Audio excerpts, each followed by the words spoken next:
नमस्कार दोस्तों, आज हम आपको लेकर चलने वाले हैं एक ऐसे सफर पर जो हकीकत में हुआ मगर सुनने में किसी थ्रिलर फिल्म से कम नहीं लगता। ये कहानी है कॉन्टस फ्लाइट 32 की, एक ऐसा विमान जो अपनी उड़ान के दौरान एक विनाशकारी हादसे का शिकार होते होते बचा। ये कहानी है हिम्मत, दिमाग और इंसानी समझदारी की, जिसने सैकड़ों लोगों की जान बचाई। 4 नवंबर 2010 की सुबह कॉन्टस एयरलाइन की फ्लाइट 32 लंदन से सिंगापुर होते हुए सिडनी जा रही थी। यह उड़ान एयरबस द्वारा संचालित थी, दुनिया का सबसे बड़ा पैसेंजर विमान। इसमें 440 यात्री और 29 क्रू सदस्य सवार थे। सुबह 9:57 पर यह विमान सिंगापुर के चांगी एयरपोर्ट से उड़ान भरता है। मौसम साफ था, सब कुछ सामान्य लग रहा था। लोग अपनी सीट बेल्ट खोलकर अपनी अपनी आरामदायक सीटों में बैठने लगे थे। लेकिन सिर्फ 4 मिनट बाद सब कुछ बदल गया। उड़ान भरने के कुछ ही मिनटों बाद अचानक एक जोरदार धमाका होता है। यात्रियों को तेज झटका महसूस होता है, सीटों के नीचे कंपन होता है और कुछ लोगों को खिड़की से बाहर धुआं निकलता दिखाई देता है। यह धमाका इंजन नंबर 2 में हुआ था। एयरबस A380 में कुल 4 इंजन होते हैं और इंजन नंबर 2 बाईं तरफ का इनबोर्ड इंजन होता है। इस इंजन में लगी रोल्स रॉयस ट्रेंच 900 टरबाइन ने अचानक काम करना बंद कर दिया। वजह थी एक बेहद मामूली मगर जानलेवा गलती। एक छोटी सी तेल पाइपलाइन, जिसे स्टब ऑयल पाइप कहा जाता है, वो फैक्ट्री में गलत तरीके से बनाई गई थी। उसकी दीवारें बेहद पतली थी। जैसे ही इंजन में दबाव बढ़ा, ये पाइप फट गया और इंजन में जबरदस्त आग लग गई। अब ये आग सिर्फ इंजन तक सीमित नहीं रही। धमाके में इंजन के टुकड़े निकलकर एयरक्राफ्ट के पंख, फ्यूल टैंक और कई नियंत्रण प्रणालियों को नुकसान पहुंचाते हैं। विंग में छेद हो गया, फ्यूल लीक होने लगा। एक हाइड्रोलिक सिस्टम पूरी तरह से काम करना बंद कर चुका था। ब्रेकिंग सिस्टम डैमेज हो गया था और बाकी के 3 इंजन भी अब अपने फुल पावर में नहीं थे।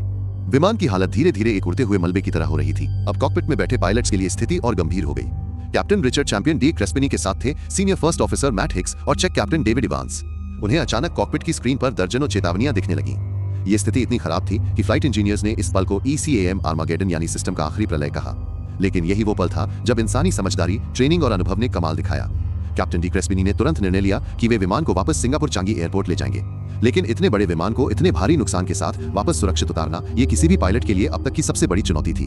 विमान ने लगभग 50 मिनट तक हवा में एक सर्कल में चक्कर लगाए। इसका मकसद था ईंधन को जलाना, ताकि लैंडिंग के समय विमान थोड़ा हल्का हो जाए, क्योंकि ये अपने निर्धारित लैंडिंग वजन से 50 टन भारी था। इन 50 मिनटों में पायलट्स ने सैकड़ों चेकलिस्ट देखी, फैसला लिया कि कौन सा सिस्टम अभी काम कर रहा है और कौन पूरी तरह फेल हो चुका है। लैंडिंग गियर अब खुद से नहीं खुल सकते थे, उन्हें ग्रेविटी ड्रॉप मोड में नीचे लाना पड़ा। ब्रेक्स भी ठीक से काम नहीं कर रहे थे और फिर आता है वो पल माइनस लैंडिंग का। रनवे सूखा था, जो राहत की बात थी। विमान धीरे धीरे सिंगापुर एयरपोर्ट की ओर नीचे आने लगा। ये एक मैनुअल लैंडिंग थी, किसी भी ऑटो पायलट सिस्टम का उपयोग नहीं किया जा सकता था। इतनी खराब स्थिति में भी कैप्टन डी क्रेस्पिनी ने विमान को ठीक रनवे के बीच में लाकर लैंड कराया। ब्रेकिंग के दौरान 4 टायर फट गए। विमान रनवे पर रुका तो सही, लेकिन इंजन नंबर 1 तब भी बंद नहीं हुआ था और फ्यूल लीक होने की वजह से किसी भी पल धमाका हो सकता था। इसके बावजूद कैबिन क्रू ने यात्रियों को शांत बनाए रखा। विमान के अंदर बैठे लोगों को अब भी ये पता नहीं था कि वे किस बड़े खतरे से बचकर आए हैं। शुरुआती निर्णय में फ्लाइट क्रू ने इवैक्यूएशन को स्थगित किया, क्योंकि इंजन अभी भी चल रहा था और किसी भी इमरजेंसी स्लाइड से बाहर निकलने में खतरा था। आखिरकार इंजन को फोम और फायर सर्विस की मदद से बंद किया गया और यात्रियों को धीरे धीरे विमान से बाहर निकाला गया। कितने लोग मरे? एक भी नहीं। हर एक व्यक्ति जो इस फ्लाइट में था जिंदा बचा। ये सिर्फ किस्मत नहीं थी, ये एक बेहतरीन एयरक्राफ्ट डिजाइन, पायलट्स की सूझबूझ और शांत रहकर लिए गए फैसलों का नतीजा था।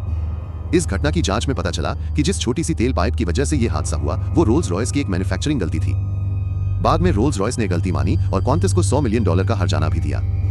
एयरबस ने अपनी A380 सीरीज के इंजनों की पूरी तरह जांच करवाई और भविष्य में ऐसी गलती ना हो, इसके लिए सभी इंजनों के ऑयल पाइप को रिप्लेस किया गया। कॉन्टस फ्लाइट 32 की कहानी सिर्फ एक टेक्निकल विफलता की नहीं है, यह एक सबक है, एक सीख कि हम कितनी भी मुश्किल स्थिति में हो, अगर हम शांत रहें, सोच समझकर कदम उठाएं और एक टीम की तरह काम करें, तो किसी भी हादसे को टाला जा सकता है। कैप्टन डी क्रेस्पिनी को बाद में ऑर्डर ऑफ ऑस्ट्रेलिया अवार्ड से नवाजा गया। उन्होंने बाद में एक किताब भी लिखी, -QF32, जिसमें उन्होंने उस दिन की हर एक डिटेल साझा की। दोस्तों, ये कहानी बताती है कि विमान में बैठे पायलट्स और क्रू सिर्फ कर्मचारी नहीं होते, वो असली हीरो होते हैं। आज जब भी आप किसी विमान में बैठे और क्रू आपको सुरक्षा निर्देश दे, तो उसे ध्यान से सुनिए, क्योंकि वो पल कभी भी आ सकता है जब वही निर्देश आपकी जान बचा सकते हैं। अगर आपको ये कहानी पसंद आई हो तो इसे जरूर शेयर करें और कमेंट में बताइए, अगर आप उस दिन कॉन्टस फ्लाइट 32 में होते तो आपकी प्रतिक्रिया क्या होती। धन्यवाद। अगली बार मिलेंगे एक और सच्ची और रोमांचक कहानी के साथ। दोस्तों, अगर आपको ये वीडियो पसंद आया और आप ऐसे ही शॉकिंग केस, अनसुलझे रहस्य या ट्रू क्राइम स्टोरीज के बारे में और जानना चाहते हैं, तो मेरे चैनल को सब्सक्राइब जरूर करें। नीचे बेल आइकन पर क्लिक करके ऑल नोटिफिकेशंस ऑन कर दें, ताकि आप मेरे नए वीडियोस को मिस ना करें।